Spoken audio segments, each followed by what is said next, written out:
Hello, everyone, and welcome back to the Bowne House Historical Society series, Eliza Southgate Bowne, in her own words. My name is Emily, and I am again joined by David. We will be chatting about the letters of Eliza Bowne for all of March in honor of Women's History Month.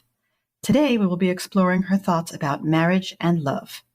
David, what did Eliza write on this topic? Thanks, Emily. Well, from her writing, I get the sense that Eliza was not very eager to marry. She makes that pretty clear in one of her letters to her dear cousin Moses, who we mentioned in our last chat. In this letter, a 17-year-old Eliza writes in great detail her thoughts about the connection between love and marriage. Quote, "As I look around me, I am surprised at the happiness which is so generally enjoyed in families, and that marriages which have not love for a foundation on more than one side at most should produce such an apparent harmony. I may be censured for declaring it as my opinion that not one woman in 100 marries for love. A woman of taste and sentiment will surely see but very few whom she could love, and it is altogether uncertain whether either of them will particularly distinguish her. If they should, surely she is very fortunate, but it would be one of fortune's random favors, and such as we have no right to expect." It is quite a declaration that less than 1% of women marry for love. So how does she think women approach marriage, if not for love? She goes on to explain the predicament women are placed in by society. Quote, "Admitting as a known truth that few women marry those whom they would prefer to all the world if they could be viewed by them with equal affection, or rather that there are often others whom they could have preferred if they had felt that affection for them which would have induced them to offer themselves, admitting that this is a truth not to be disputed, is it not a subject of astonishment that happiness is not almost banished from this connection? Gratitude is undoubtedly the foundation of the esteem commonly feel for a husband. One that has preferred us to all the world, one that has thought us possessed of every quality to render him happy, surely merits our gratitude. If his character is good, if he's not displeasing in his person or manners, what objection can we make that will not be thought frivolous to the greater part of the world?" Society would treat women choosing to marry for love as frivolous. So whenever women receive attention from a gentleman, they're expected to show gratitude and not consider their own happiness. How does Eliza feel about this situation? Again, she does an excellent job at describing what the world expects from her and other women. She's not looking forward to marriage because she doesn't think it will bring her happiness. She goes on to make a strong statement, saying, quote, "The world should never compel me to marry a man because I could not give satisfactory reasons for not liking him.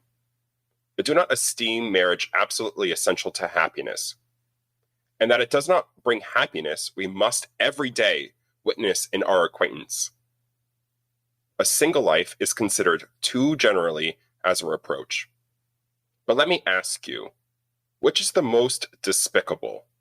She who marries a man she scarcely thinks well of to avoid the reputation of an old maid, or she who with more delicacy than marry one she could not esteem, preferred to live single all her life, and had wisdom enough to despise so mean a sacrifice, to the opinion of the rabble, as the woman who marries a man she has not much love for must make." End quote. But like we saw last week, she then attempts to temper her opinion by asserting that she believes that the world shouldn't change, even if she thinks the status quo puts women in a difficult position. Quote, "I wish not to alter the laws of nature. Neither will I quarrel with the rules which custom has established and rendered indispensably necessary to the harmony of society. But every being who has contemplated human nature on the large scale will certainly justify me when I declare that the inequality of privilege between the sexes is very sensibly felt by us females, and in no instance is it greater than the liberty of choosing a partner in marriage. True, we have the liberty of refusing those we don't like, but not of selecting those we do. This is undoubtedly as it should be, but let me ask you, what must be that love which is altogether voluntary, which we can withhold or give, which sleeps in dullness and apathy till it is requested to brighten into life? Is it not a cold, lifeless dictate of the head? Do we not weigh all the conveniences and inconveniences which will attend it?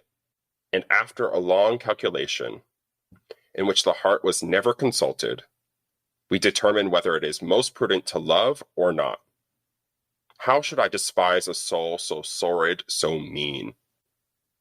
And she goes on to justify this by theorizing the differences between men and women.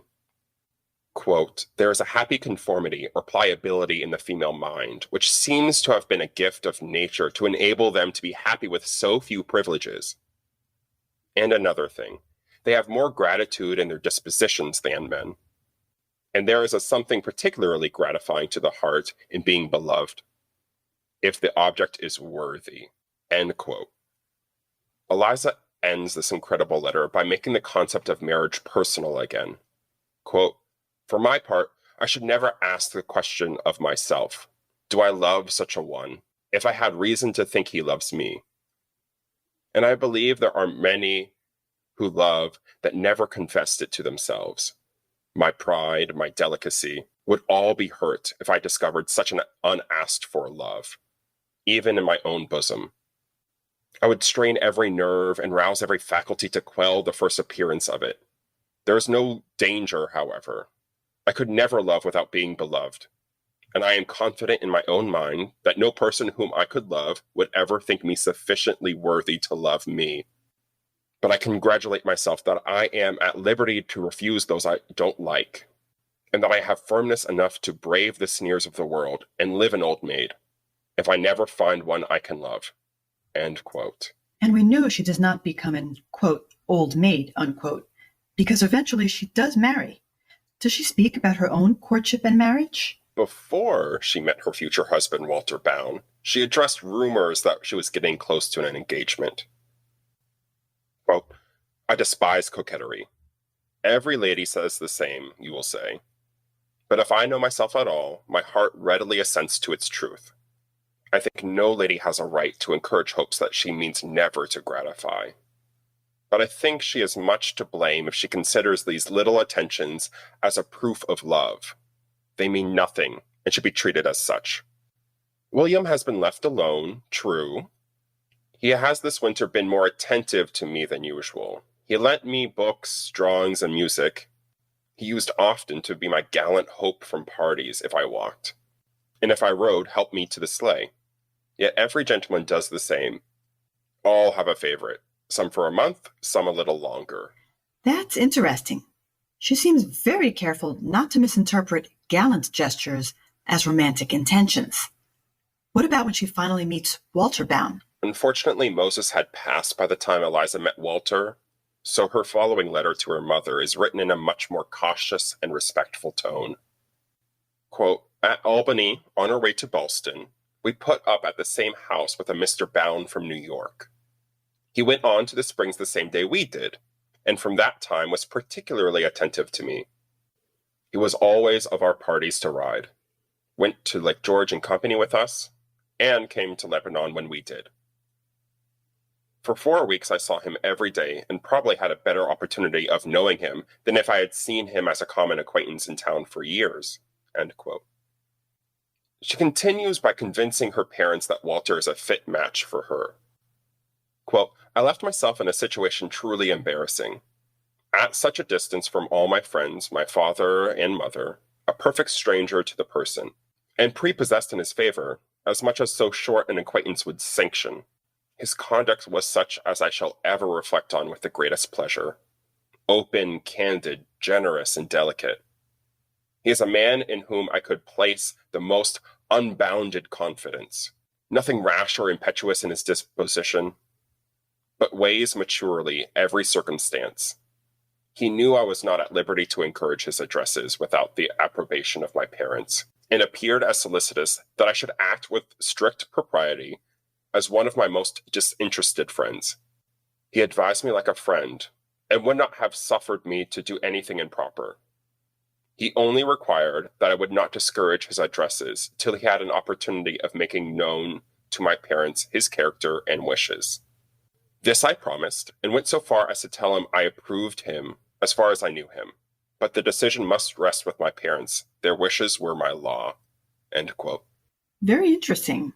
Even though this is not as colorful as her letters to Moses, It is wonderful to get a glimpse into the relationship with her parents. I agree. It's a beautiful letter showing the importance of their opinions to her. And as we know, they agreed with Eliza about Walter. Yes, they were married in 1803 and had children together before Eliza passed in 1809. It seems to have been a good match with a tragic ending. Thank you for joining me again, David. Next week, we continue by discussing Eliza's experience during a yellow fever epidemic. Join us next week. Goodbye, everyone.